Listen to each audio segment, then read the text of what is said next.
Hello, everyone. Welcome back. And right now we have Meet the Artist. And today we're going to be hearing from Alex. And she is the mentee who was working under the direction of Anne. And we're very excited to hear from her. She has got a wonderful story to tell about herself. So over to you, Alex. Yeah, hello. So first, I think I need to give credits to the beautiful artist of the tapestry that is right behind me. And just everyone is asking always, that's why I need to start with that.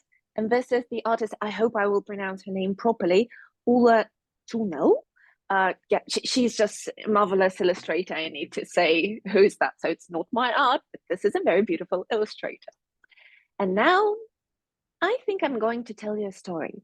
So please make yourself as comfortable as it is possible, and I will start. I will start sharing my screen and the story of someone.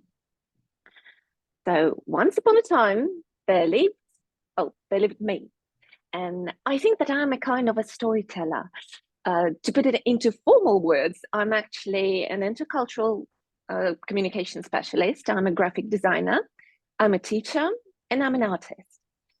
And actually, as a graphic designer, I was really privileged to work with absolutely beautiful people. I worked with official Honda representative. I worked at a marvelous publishing house, and I made book covers. Well, that is one of the reasons why I love books that much. And I worked as a brand manager at a big furniture company, so there were lots of other stuff to do when I was working as a graphic designer. I'm very grateful to that bit of my life. But actually, when I started out, my parents, who were both graphic designers, they did not want me to follow this path because they knew that it's a hard path. And when I was a little girl, I was actually being prepared to be an interpreter. I was going to follow my granny's path. And well, actually, this is also a huge part of my life, and I'm really very grateful to it because I was interpreting at international conferences, and I was working for one beautiful Latvian international TV company. And some of my friends sometimes called me and said, "Oh, I saw your name on the credits in this TV show about the Romans," and that was really very fun, and that was very interesting. And still, despite the fact that I was being educated as an interpreter and intercultural communication specialist, I saw my parents drawing every day, and I grew up with Photoshop versions. So there is kind of no way that I could just go past it. And of course, I was taking after my parents, I was taking after my father. He was not just drawing, he was also making his own fairy tales and he was publishing them. So I took after him and I always wrote my own stories since I just remember myself. And my mom now has like loads of different sketchbooks and artist books that I created just for fun. And I think it was 2008 that I started taking up to my father even more. And I started taking part in different exhibitions. And I even had my solo graphic exhibition in 2010 that started traveling from my native city in Belarus, Minsk. And it traveled to Poland, to different cities there. And it was really amazing. And I was so exhilarated. I just thought that I want to be an artist more than anything else in this world. This was just my brightest dream. But life is complicated. And I think there was some kind of a personal crisis or something. And unfortunately, I abandoned art for several years. And I'm just happy that I didn't abandon it like forever. But well, there were different times, and still there was something very important for me because in 2011 I started teaching, and I started out actually as a kizomba teacher. It's a dance, and I was teaching with my partner, with my husband. Uh, Internet remembers everything, so on YouTube you can still find us dancing. And we were traveling to different countries. We were teaching, we were learning, I think I need to say a huge thank you to this bit of my life, because it created this huge bond with teaching and me. And I just understood that this is something that is not going to go ever again. Because when I know something, when something is burning in my heart, I just want to share. I just want to share with anyone that I see. And that's when I just understood that, okay, probably someday it will be art as well. And not that much time passed, actually. I was still a graphic designer also at that time, because, well, I started being a graphic designer in 2010.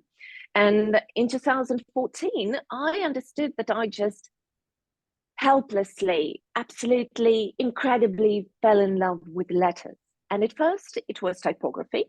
But then after some time, I really understood that I have some images in my head and I can't make them real with the types and fonts that I have on my computer. So I need to draw them myself.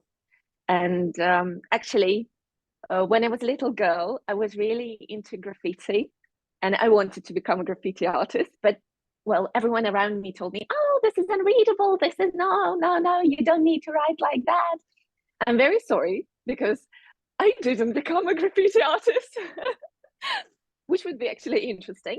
But still, I got back to letters, and I remembered that old passion of mine, like all sketchbooks filled with different letters, lettering, all types of, I don't know, Victorian lettering, whatever lettering. And I started going to one and only typography calligraphy school that I had in Minsk. And when I followed all of its courses, I actually went just wild, and I started learning anywhere that I could reach, just everywhere around the globe, online, or when there was no COVID, I was traveling.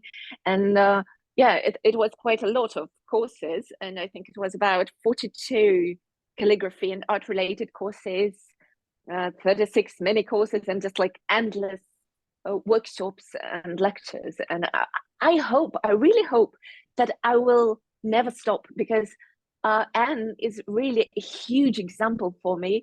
And my parents and she, these beautiful artists, actually taught me that learning, getting to know new things, reading books, buying books, going to museums every day, when you can, of course, just absolutely just grab any opportunity to learn, because this is life. This is how you go on, how you not stop. And this is amazing. And actually, I would like to absorb this fantastic craving for knowledge from Anne, from my parents, and to keep it in my heart, and to be able to do it like all through my life till the very, very end, because this is really staying alive. And the thing is that we didn't have a lot of calligraphy schools in Minsk. And that's why my first teacher was absolutely generous. He was very sweet, and he encouraged me to start teaching. And actually, it was in 2016 that I had my first workshop at his school. And he was encouraging me to teach copyplate, to teach the pointed pen. And okay, I need to confess that I was rubbish then. I was just terrible. I was incredibly, immensely awful. But I wanted to improve, and I knew that I will improve. No, I'm so stubborn. It was not like something, I started out and oh, it clicked, and I was just wonderful, and so it was so easy. No, I was studying a lot, and even my mom, who is an artist herself, even she told me that, Alex, it's too hard for you. Maybe you need to give up. And I said, no, I'm not going to give up. I'm going to walk this way until I will have some result, and then I will walk further. So in 2017, I actually got an invitation from a graphic design school, and they wanted to have a big calligraphy course. And that made me really improve a lot, and very quickly, because I needed to teach graphic designers like me, or aspiring graphic designers. And I worked out my personal, like my program, my worksheets, and that was really incredible. It was a huge leap in my well, in my education and in my abilities, I would say. And actually, this led me to a very interesting thing. This led me to creating my own real tangible textbooks on copperplate. And actually, I'm still running this very course with extensions, of course, and with alterations. But it is the 12th group that I'm having right now.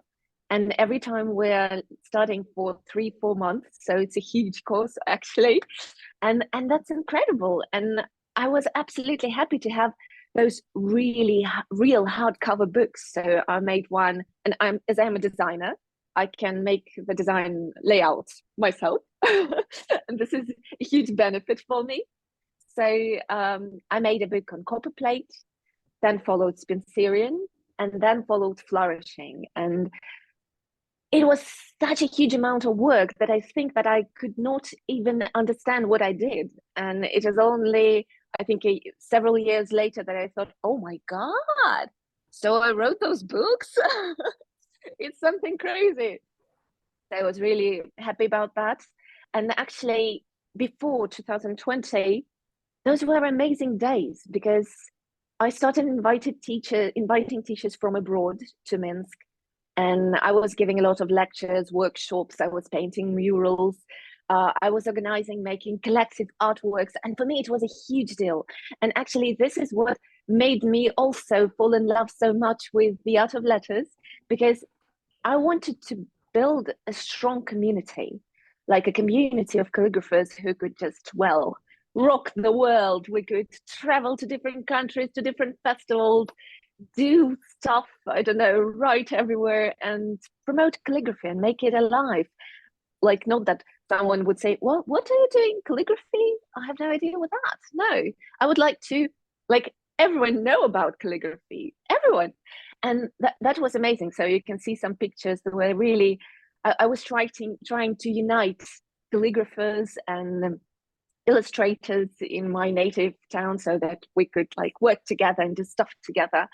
And I started painting again, and I made an incredible TEDx talk that was just a fantastic event. And I still love it, and I'm still grateful for inviting me and having me, because that was a very important topic for me.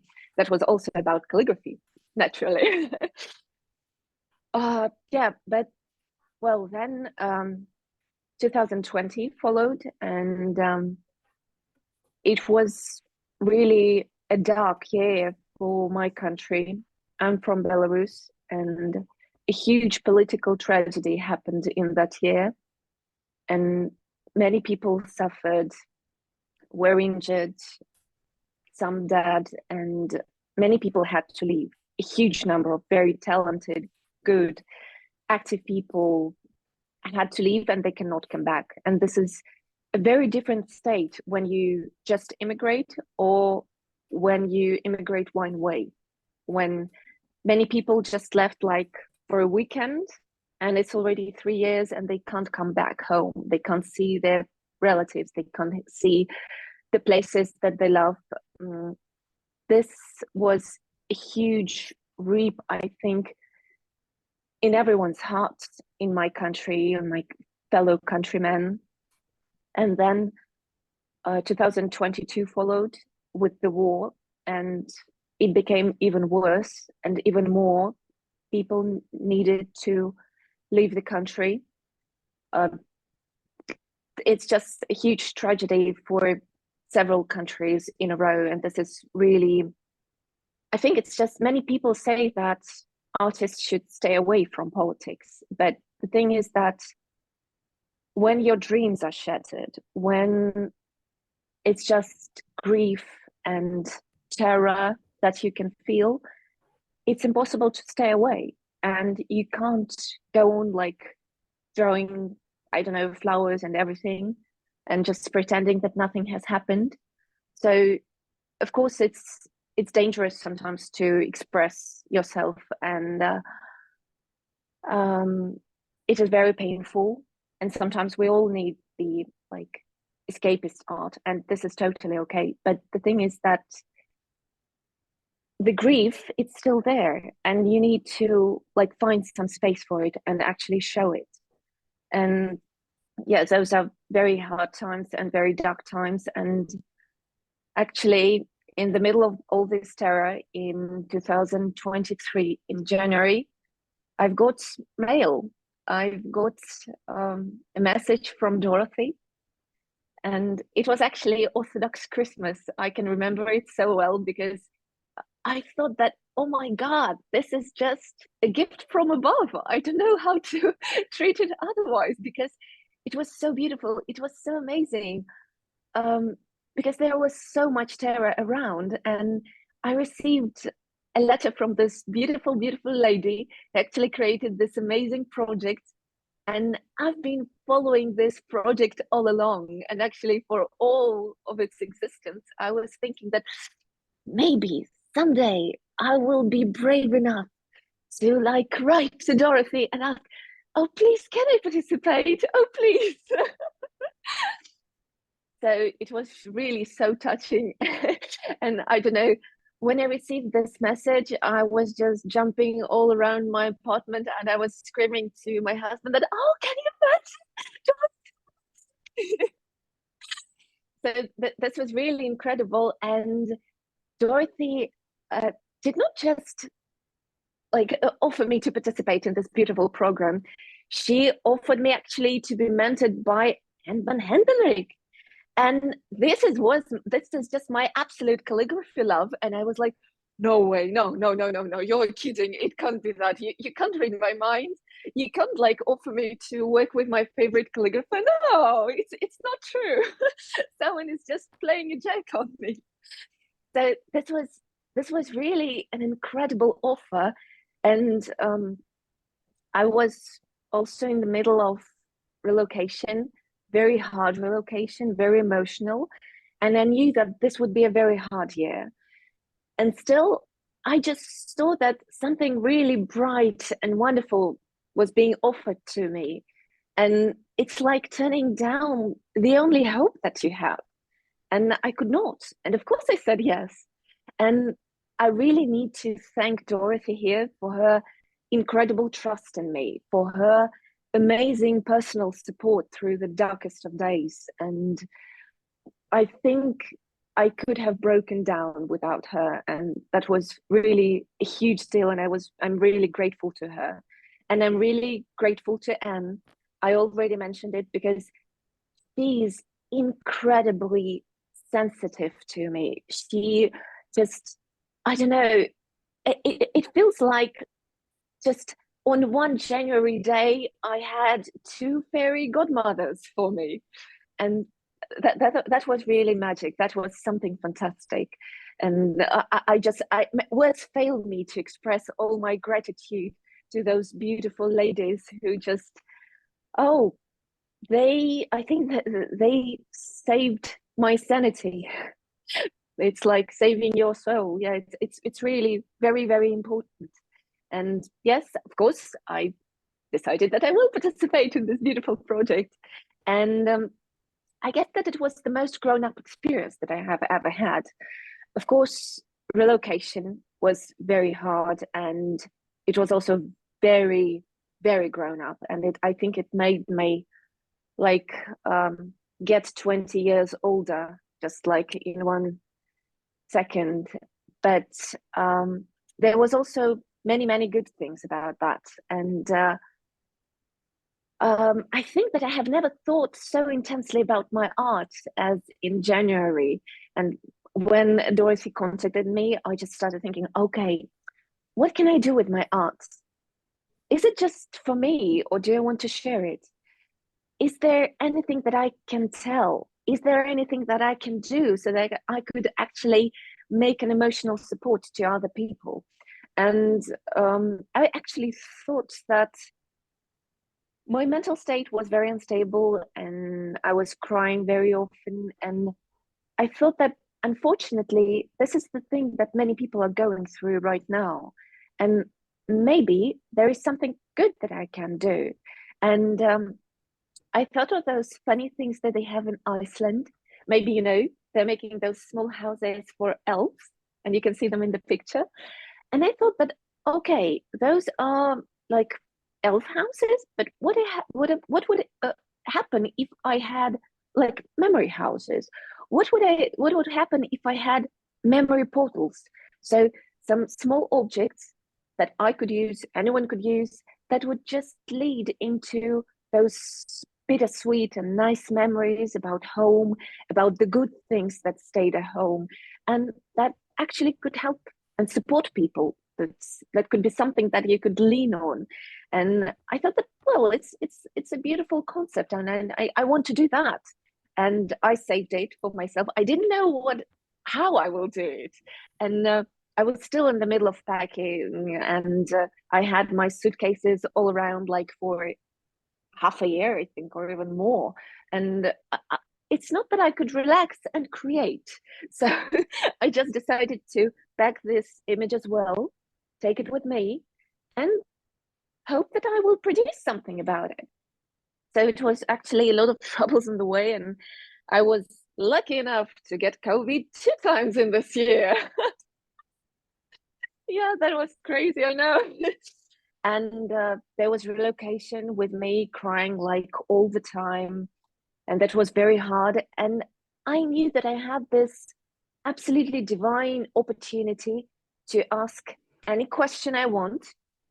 And there is one thing about asking questions. In order to ask the question, you need to know at least a little bit on the answer.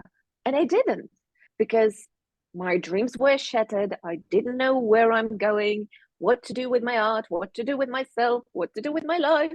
So, what can I actually ask? But still, I was trying, I was looking for those answers, because it was also something that I could hold on to. Because thinking all the time about the tragedies around, it's very depressing. It's killing. And at some moment you can just understand that you are being dissolved in all this reality and you can't find yourself. So I tried to hold on to the mentorship program and to find myself in it. And actually, I think it was in spring that almost summer, that I found the right question. And I asked, what makes an artist? What makes a calligraphy artist? And there were, of course, lots of things about that, but there was one very simple thing that I actually never thought very deep about. And that was knowing a lot of styles. And you can say everyone knows it. You know it. And I know it, and everyone knows it. But when I moved to another city, I actually started, I tried to soften the pain, and I was going to all museums I could reach. And at that point, I actually understood that there was some missing piece in my puzzle about art and about calligraphy. And I was really admiring several calligraphy artists with their personal styles. And I could see Roman capitals in them. I could see italics. I could see Gothic letters. And there was some missing piece in this puzzle, something that I could not understand. And when I went to one of the museums, I saw this painting. It's a part of the painting that you can see in the slide, so on your screen. And when I saw it, I understood, oh my God, I've actually never seen Lombardic capitals in real life. I mean, I saw them on the pages of textbooks, in art books, but never ever in my life in reality. And when I saw them in reality, I understood this is the missing piece. This is what I don't understand in those artists' arts. So I didn't know these letters. I couldn't get a grasp on them. And it's thanks to Anne that it was an epiphany. It was like, oh, so I actually need to know all styles, at least to beat, because you can't experiment with unknown substances. Just an explosion will happen and there will be no result. And the same thing, not just with chemistry, but also with art. You cannot experiment with something you don't know. And if you want to make like strange and queer experiments, you need to know a lot, actually. And I asked Anne, and she was very kind to make a whole list of the scripts that I really need to know to be a well-educated person. at that moment, I knew, well, I was teaching copper plates, Pensurian, flourishing. I had my own alphabet that I have invented. It's called Alphabet. I practiced a little bit of Roman capitals, Italic, Italian hand, and grosses, signwriter script, Madaras, Gothic, just a bit, a tiny bit. But I understood that I need much more calligraphy colors, because most of my hands that I knew were actually pointed pen scripts, and they're very related. And it's not the same. You need to know other instruments actually to be able to produce something really new. And this was my first lesson. So I started with formal studying, and I think it was actually the best decision, because I was still very emotional and I was very sad, and I could not make, art. It was impossible for me just to sit and to produce something creative.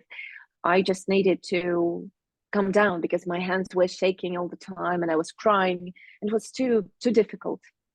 And Anne was very, very generous to introduce me to the uncials.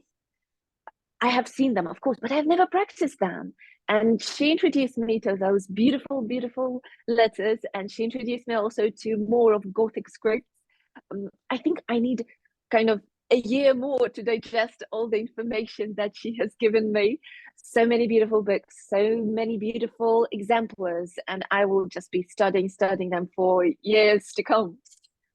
And I started um, investigating into the topic of Lombardic capitals, because they were just some kind of a special jewel for me. And Anne really helped me a lot to understand what's the basic structure and what's not good, what exemplars are like maybe better not, and what exemplars are quite nice and it's good to follow them. So this was an incredible exploration process, and actually you can see some of my sketches on your screen, and I actually took them in one of the cathedrals that are in Krakow. So it was incredibly beautiful to find those letters in reality and to be able just to stand and to sketch them. And this is actually how I understood that you can't make letters yours when you look at them. You need to draw them, you need to sketch them, you need to like feel them. It's like making them out of plasticine, and you need this connection with them. You need to touch them. And this is very important. Not just look. Looking is not enough. Absolutely not enough. And I decided to go on with classical training. And I also took a course on foundational hand with Christopher Harness, on non-Latin scripts inspiration with Brody Neuenschwander. I also understood that, as I have already told, I'm really into writing stories. I'm taking after my father. And I decided to take some courses on story writing. Those were courses by Sean Levine, and an animation course by Caroline Kilberg. And she's a beautiful illustrator and animator. And that was an incredible course, actually. And as I was still really it was a very emotional time. And Anne was very sensitive to me. And she gave me a small exploration project just to get to know the town that I'm in, to explore it. And I just understood that probably I should also try exploring feelings. And I tried to explore the feelings of someone who is lost, who is grieving, and who needs some support. And after some time, and this idea really needed to brew for some time, I understood that there is something that can actually help, and that is love. And that is love from our nearest and dearest. This is love from within ourselves. It's still there, even if it's very small and frightened. It's love from nature. It's love from our memories, because they are still there. And love is always about hope. And I just thought that, yeah, home is after all not a place. It's being loved. And it's a piece of hope for me, and it's a piece of hope maybe for other people, that feeling love and feeling loved will actually help us to find our homes. And this is how this project was born. This was a small fairy tale, a small book. It was house shaped, home shaped. and it had those semi-transparent windows on which there were some characters, and they overlapped when the pages were closed, and they created some other image of actually embracing each other and supporting each other. And that was very important for me. And I chose very minimalistic materials for this project. That was just cotton textured paper and just a pencil and nothing else. And I thought that this white color is, first of all, about maybe some feelings of hibernation, of devastation. And it's also the image of the mind palace. You know, in on TV, they sometimes create this image of the mind palace where anything can happen. And I thought that, okay, that's a place of devastation, but something might grow on it. And so this is just a space that is quite welcoming. And I used built up capitals to create the text and my stylized version of the foundational hand for the cover. And still, there was something a bit strange about this book, because I understood that all the books that I actually create, all the artist books, they're very fragile. They're so fragile that I'm just sometimes afraid to be like too harsh on them or flipping through the pages. So how can I actually share a thing that is so fragile? So I thought of making a zine. And it was since 2018, I think, that I was thinking of making a zine. And that was definitely the time. So I started scanning the book, and it appeared that it has some problems, because when you're scanning something that is 3D, or at least a bit 3D, your picture gets blurred. And that's the problem. And so I needed to make several scans. Sometimes those were like 3-5 scans per page. And then I needed to make some filigreed editing in Photoshop to connect it all, to make it all look beautiful. And as if it's not different pieces, if it's just one page, yeah, not blurred altogether. And yeah, thanks to my designer skills, I'm very grateful to them. I'm very grateful to this experience that I had. I could actually make design a layout of a zine. So it was not that terrible. It was not, I mean, it was not too complicated, but it took 3 months to print it, because I was in a new place. I didn't know any printing studios. And I was just barging into all of them asking, can you print on art paper? Can you print on art paper? Can you make a zine? And everyone was actually telling me, no, we don't have art paper. No, what? Zine? No. That was an interesting journey. And one day I found actually a printing studio that decided to help me, but they needed to invent some things, because at first they didn't know how to make it house-shaped. So we were making a lot of amendments into my original layout, and then I was going back and they were trying again, and then I was going back home and making more amendments. And so it was really a very, very long process. And it took a lot of experiments to try. I'm very grateful to that printing studio, because they did a great job, and I really liked the final result. It was really very, very nice. But the original design was ready in August, and I got the printing result in October. So that's my second lesson. And I kind of knew it, but when you're on your own with your project and there are no like team that is also with you, like big team, you know, when you're a graphic designer, you've got your colleagues, you've got your clients, you've got everyone. And here I was just, it's me and me crying to Anne, oh, everything is so bad. But they just gave me some more amendments to make. And it really took a lot of time. I think the amendments themselves, it was like 24, 25, 26 hours, so a lot of work. So actually, yeah, it's the thing is that you need to always leave time for technical experimentation. And if I decided to print the zine out in October, it wouldn't be ready by now. And so it's really wonderful to start beforehand, really beforehand. So while my zine was being prepared, I decided to somehow commemorate my encounter with the Anshels. and to experiment a bit also, because I've always wanted to make embossing, but I just couldn't find the right script, because all the pointed pen scripts, they are too tiny and too thin for embossing. I mean, you can do that, but maybe you need to make just huge letters, and I was not eager to do that. So the unshells appeared to be just perfect for embossing, and I just always loved to experiment with different materials, and I decided to make the character of this piece like floating in the air. It was a bird, and thanks to semi-transparent plastic, I could actually do that, make it like float.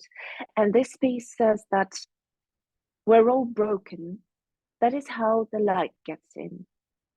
So this concept waves into my big project, and this idea of reality being quite cruel, and the bird is the symbol of hope. But what if reality is so cruel that actually even hope cracks?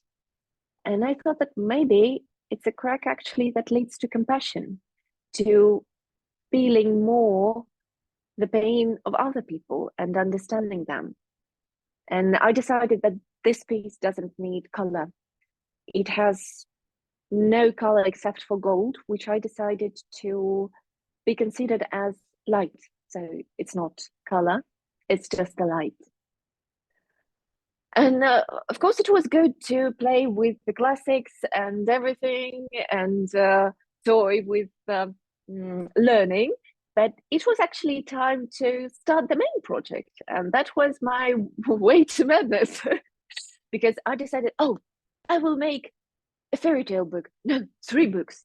And a portal, and some art objects, and a fortune teller, and animations, and scanography, and matchbox diorama, everything.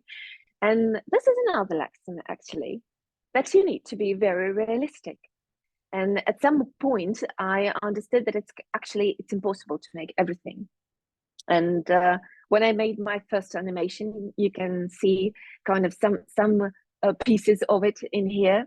It was about the forest, and I think it was like 18 or 20 seconds long, and it took me about 25 hours to make it. And I thought, okay, I have those scripts for like 4 or 5 more animations that were supposed to be quite longer, and I will never make it. I will need like 1 or 2 years more to finish it, and Dorothy will just kill me because I will have nothing doing this animation. So unfortunately, I needed to discard this idea and save it like for later, because I still have those scripts and I will get back to them. The 2 other book projects also needed to be discarded because it's just impossible to do that. But matchbox diorama and scanography actually could be included into my very first idea of the book, of a fairy tale, because I needed illustrations, and scanography could be a way to illustrate my book. Why not? And my matchbox diorama just could be one of the characters that I could use there. So I decided, okay, and I started my project. So I had a fairy tale that I was writing for some time, since January. I think that was the moment when I had my first ideas about it. And I was just developing that story, revisiting it all the time. And I understood that actually I've got quoted speech and I got author's speech. So it's quite natural that I need 2 scripts to represent those types of speeches. And I was quite fortunate to have my alphabet, elf meaning an elf, a fairy tale creature. That was like dreamlike, a bit surreal version of pointed pen script. And I decided to use it for quoted speech. Yeah, that was quite natural, and that was quite going well with the concept. But I needed another script for the main story. And this is another lesson, that inventing is not easy. And when I was inventing, it was like, okay, I'm experimenting for 1 hour, no result. For 1 week, no result. 2 weeks, no result. And the most terrible thing is that you can see that, oh, my experiments are boring. They're absolutely not what I want. I'm rubbish.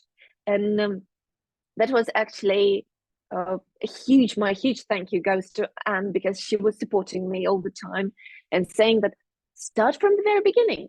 Just start from the very beginning, from writing something classical, from your handwriting, from collapsing those things.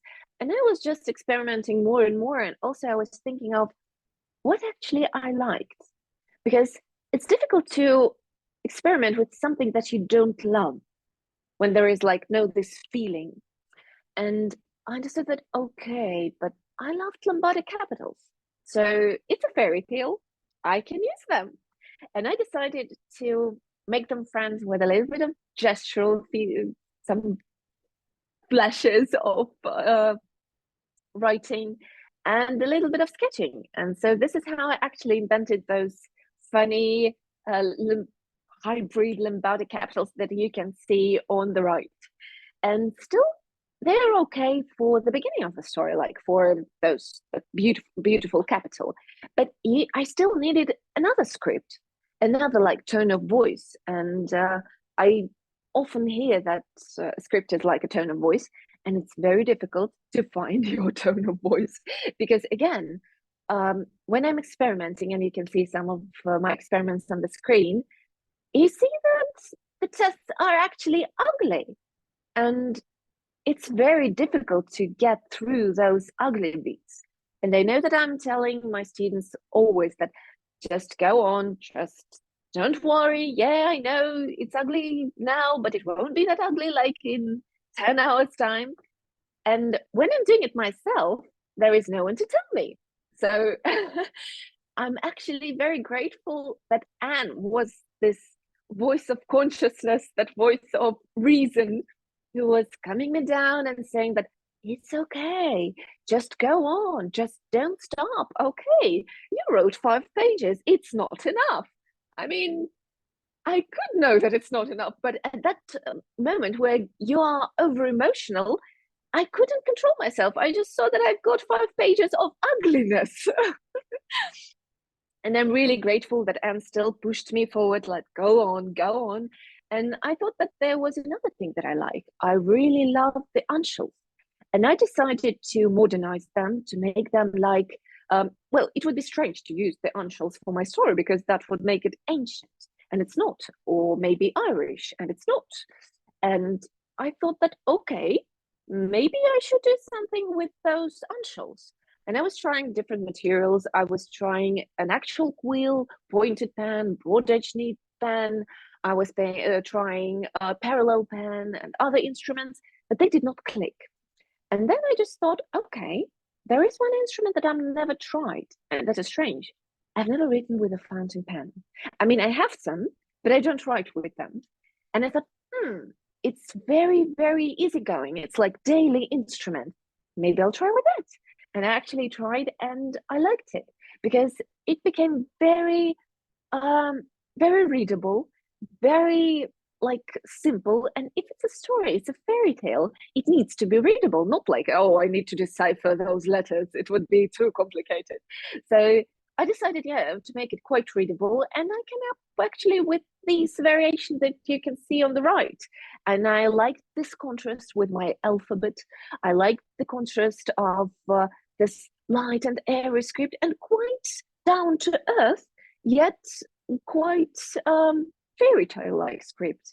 And I really liked it. And actually, this is what made it up to the book. And then actually, the most difficult point came because I thought, oh my God, this experimentation part, I don't know, it's just driving me crazy. But then I will set down to writing and it will be okay. Because I've got this light, nostalgic story, and it's bittersweet, but it's like luminous sadness, and it's sweet. And of course, it will be nice to write it. No, it was not. Because when I sat down to my desk, I understood that it's very grave for me. And it feels like a tragedy. Yes, it's written like a luminous story, but when encounter this text, I feel grief. And it actually, I didn't know what's happening because every time I was sitting at my desk, I just started crying. and I could not write. It was just like a block. It was for 2 weeks. I was sitting down, I was looking at the text that I need to write, and I was just all in tears and I could do nothing. And it was starting all over again. It was like, I don't know, like in some fantastic movie that you wake up in one and the same day over and over again. And I think I'm still very grateful for this opportunity to find additional space to grieve and to leave this grief through and actually live it, yeah, to the fullest. And at one day, I already found that I actually can write.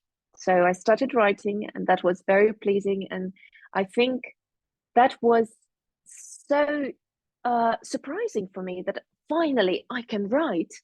That actually, I think this is the only part of my process that I did not film because it was so emotional. Like, oh, I can write, no way. Oh, I'll write as fast as I can. And I just forgot about filming. So it was really very pleasing, and it was very pleasant that I could find this sweetness in the story that was too bitter for me before that. And that was really an amazing shift. And then came the part of illustrations, and I had to collect my props. And actually, almost all of the props that you can see in the pictures that are on display in on the exhibition, they are made with the props that I brought from my home. So those are pieces of my favorite forest, and that was very important for me, that I was using something that is connecting with my native forest, the forest where I spent my childhood. And so I collected all those props, and I started gathering the compositions, and I've had that characters, the puppets, and they moved their limbs. They were all movable. They had each of them, there were two characters. Actually, it was one and the same, but of different sizes. They had four heads with different facial expressions. And I thought that that was the hardest part. I mean, sketching the ideas and making the characters, but that was not. Because when I started making actually scanography, I understood that I can see the mirrored image and I don't see my final result.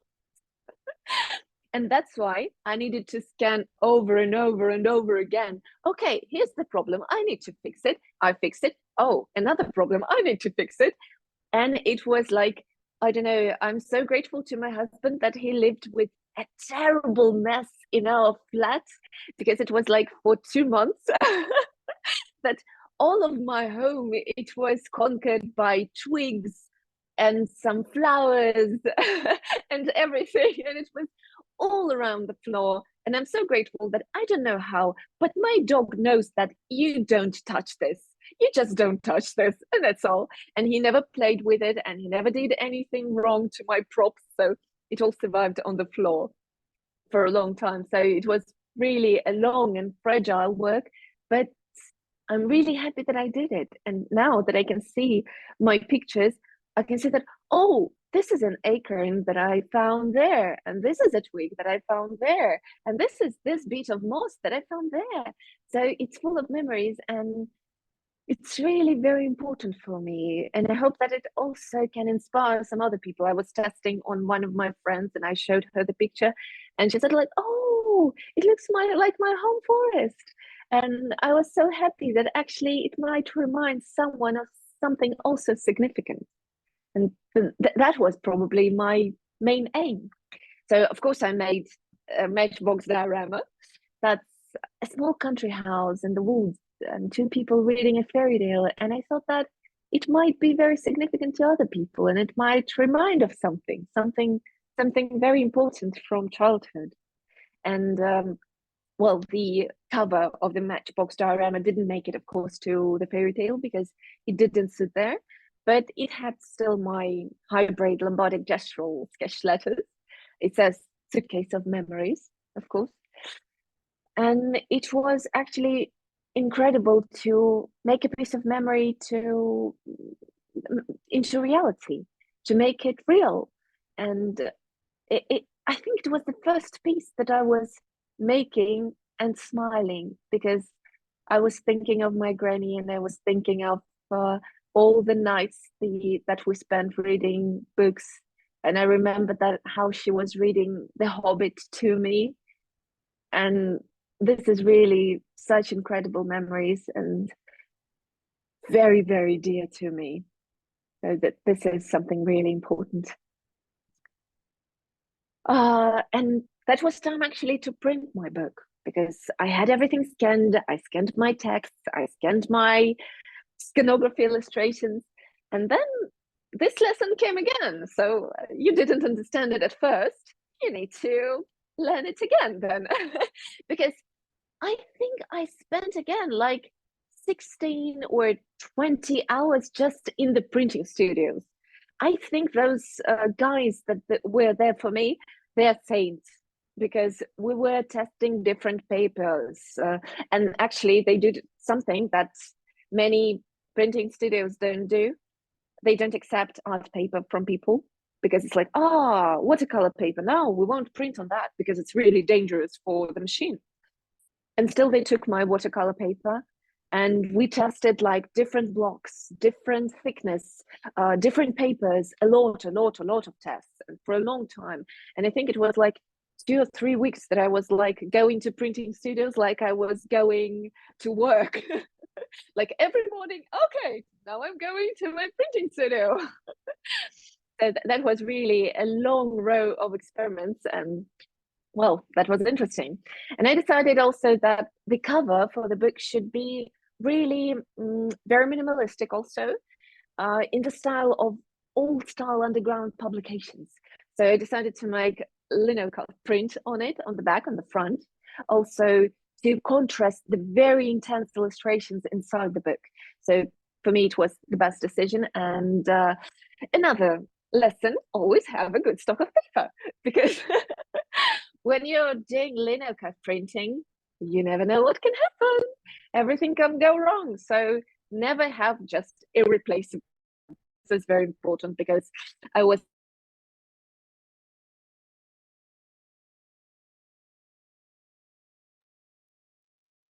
Oh, Alex, I you froze for a while. It's okay. Hello?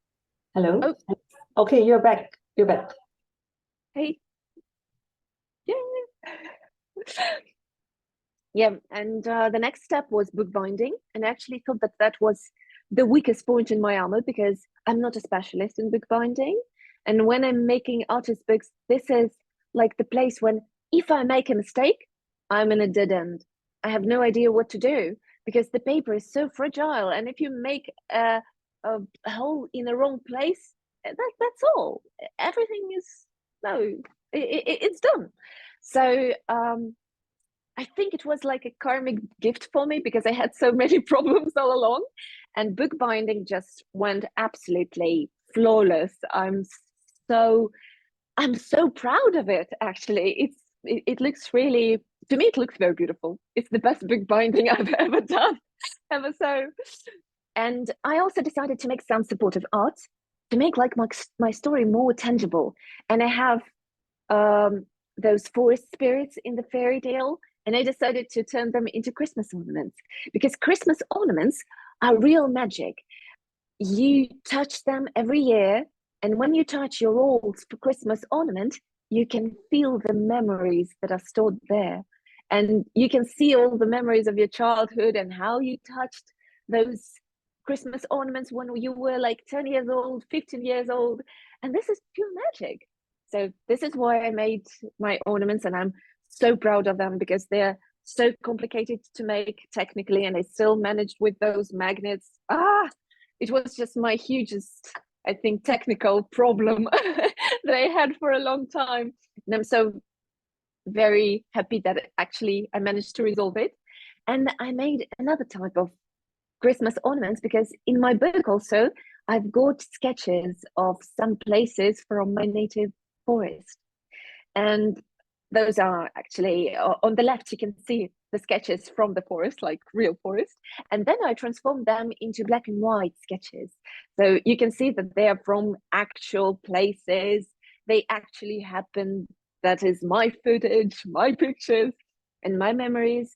And those places, it's actually incredible to feel that you have memories and you can turn them into a real thing, and you can touch it and you can see it, and it can be around your house, and you can just see it and think, oh, I remember this place. It was so good there, and it smelled like pine trees, and it's so amazing. Yeah, and it was just a moment when I saw 4 deer in the forest. It was also an incredible thing, and deer really very significant to me, and they're like a very good symbol of connection with the forest, and the forest being kind to you, like giving a gift. And I also made postcards. Actually, the reason for making it is that my scanography was rectangular. And for the book, I had to cut the pictures square. So I just wanted to show original scanography in its original size. So that's why I made the postcards. I made the handmade band for them. And well, my sketched Lombardic capitals are also there. So everything is there.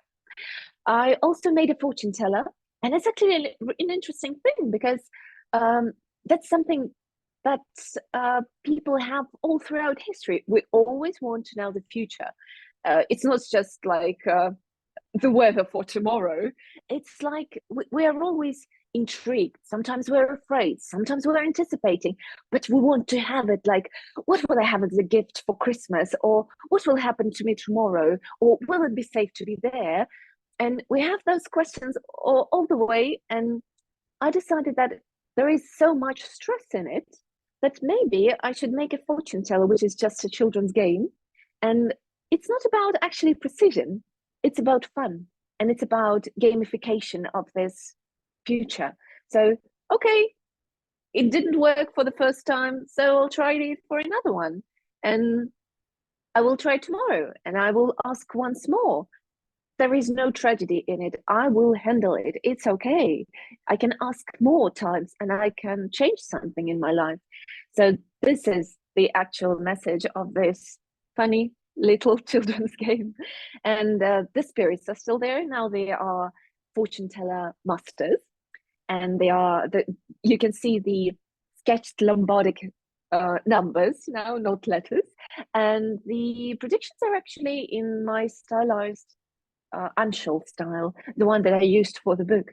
So it's the same style, but just the predictions are, I hope, very calming, nice, and quite dreamlike. And yesterday was the premiere of the beautiful, beautiful exhibitions with a lot of beautiful arts of all the artists who took part in the Art of Letters program. And my fairy tale book is also there. You can watch it. I'm afraid I'm pressed for time to show it because it's 5 minutes long. I'm afraid that no one will live that long. So you need to go to the Art of Letters platform to see the exhibition, to see this fairy tale. And that was a very important concept for me, actually, because since the dawn of days, people have always tried to understand reality and to kind of have a grasp on it with the help of fairy tales. Of course, in the Middle Ages, they were very grave, and now they're a little bit softer, but still, fairy tales are a huge part of our lives. That's something that we hear in our childhood, and we try to digest reality with the help of fairy tales. And I try to digest our reality with the help of my fairy tale. And it actually has, I think, the answer to the most painful questions. So, what do we do if we are in pain? We feel pain because there is no other way. And what do we do when we have no hope? We go on and we try to search for it, even when it's very dark, even if it's very foggy and we can't find it. We still search. We search for love. And if we're lucky enough, we stick to it and we grab it and we have it and it stays with us. Because after all, love is this portal home. And actually, this is the reason why my fairy tale is called The Portal, not a portal. Love is the portal home, after all. And so there comes my last lesson. And actually, I wanted to formulate it with the help of one of my favorite authors, Neil Gaiman. And that was something that he said that he learned actually from his friend, another favorite writer of mine, Terry Pratchett. And the lesson is this: that's a willingness to go forward. You might know what happens next, but you don't know what happens after that. But it's okay, because you're a grown-up and you will figure it out. And I think this is a very important message. And now I need to thank you all for your attention, to thank Dorothy for her infinite support, to thank Anne for her infinite sensitivity, to thank everyone for being here with me. And I just invite you to go to the Art of Letters platform to see the exhibition of all the beautiful art there. And I really hope that you will find love and a lot of hope there. And the thing is that we're all grown-ups and it's terrible around, but I really believe that we will sort it out because we were grown-ups and we will find hope and we will find light. Thank you very much. Thank you, Alex. And says you're amazing. And I would like to invite you to respond to, to Alex and, to share some words with her. Well, as you can see now, how amazing Alex is. During the mentoring, I also felt the same, that she is an amazing artist, a wonderful person. She is a great calligrapher. She can tell stories. She can talk as the best. She can make wonderful art. So at times I thought, oh, what can I do for Alex? But I'm happy that I could guide her through the whole process of being comfortable with being in her new country, and that through that process she made so much beautiful art. And as you could listen, it's always so meaningful. And I think this project helped her to accept her situation, to feel comfortable within her, even it was very hard at times. But I think she needed that. She needed those tears, and she needed those love, and she needed the company of all the projects to help herself and feel the love at the end, and to feel comfortable now after all. So she's an amazing person. She can do so much. I've told her more than this, but now I'm more even impressed after hearing her story. Yeah, I think she is a beautiful person, and I think this project, there are no boundaries. We feel the same, even if I am in Belgium, if someone is in Singapore, someone in everywhere in the world. And that's the most important thing, that we can help each other and hopefully make a better place to live in, even it's only for our community or for all calligraphy world or the people who are very close to you. And so I would wish Alex a very, very beautiful future. She has a lot of talent. She is a very hard worker, and she knows what she is doing. So yes, we will hear from her all the time. Thank you so much. And thank you. Alex, there are a lot of thank yous and very lovely feedback, and you're just wonderful. I'm so proud of you. Everything that you've gone through, you have grieved, you have journeyed, you have been unafraid. Alex, you're so brave. And really, when I reached out to you, I saw that you were going through no, I mean, at the beginning, when I invited you to join the program, And after that, when you told me you were going to, move house and you're gonna uproot, I really felt that the program would be so helpful for you because yeah, it gives you a way to process your emotions. And I mean, to be honest, I was prepared for you to not be, even if you came to the end of it and you produced nothing, and showed nothing, or just ugly things, which to you is ugly. For us, it's like, wow, very nice. Even that, I think that, that was important. And I feel that the process of art making is so healing. It has the potential, but you were so brave because you had to walk through all that grief and the brokenness to find that courage to make it into art. I mean, that is amazing because, not everybody is able to come to that end where you're able to make it into something and to think about others, how to encourage them. Alex, that is amazing. I so appreciate your heart. So thank you. Thank you so much. Thank you. It's just really, sometimes I'm just thinking that when I'm making art just for myself, I know that it's okay, but I sometimes feel that it's selfish, and maybe it would be better if I could share, because sometimes I get such beautiful messages from people that, oh, they're in hard times and they found my art and it somehow supported them and they found some light in it.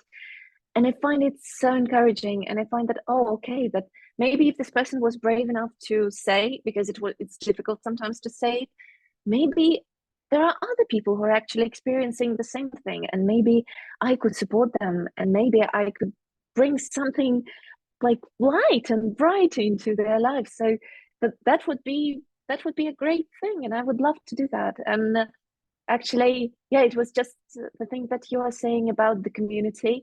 And there is, I'm sorry, another Neil Gaiman quotation. He was just saying that the goal of any artist is to make the world a little bit better than the state that he found it in. And I think it would be wonderful if we could do it for the society or for the world on the whole. And I think it's very also important really to support this calligraphic society, because if for me earlier it was just like the borders of my country, and for now when so many people had to leave, when I had to leave, when my students are all over the world, now I don't feel that it's just this small bit. It's actually huge. It's the whole world. And we just need to support each other to go on, because sometimes it's very hard. And I've got one of my students is in Israel right now, and she's actually doing a very, very beautiful project. I hope that it's very hard. She wants to make a project on trauma. And yeah, it's just that people in hard places, they need to speak sometimes not only of beautiful things but also of ugly things, because it's in there and you need to let it go, you need to free it. So sometimes I'm saying to my students all the time that sometimes calligraphy, it's okay when it's ugly, when it's intentionally ugly, when it's emotional, when it's expressive, when it's dark, when it's dripping all over your, I don't know, desk. It's okay, because that's how you actually express yourself. And I think it would be absolutely amazing. And what I'm seeing at the exhibition of the Art of Letters, everyone is different and everyone is expressing a different message. And that is fantastic that we are all together. More classic stuff, more experimental stuff. It's amazing. It's just amazing. And I'm so grateful that you have gathered all those people together, and that I didn't get to know, unfortunately, many of them during our path, during our challenge. But I hope that during those 3 weeks, I will meet everyone, and I just want to be friends. And I want to do more. Yeah, you're among friends. You are with friends. Oh, thank you so much for sharing, Alex. Wonderful. Thank you. So I'm going to stop the recording now. And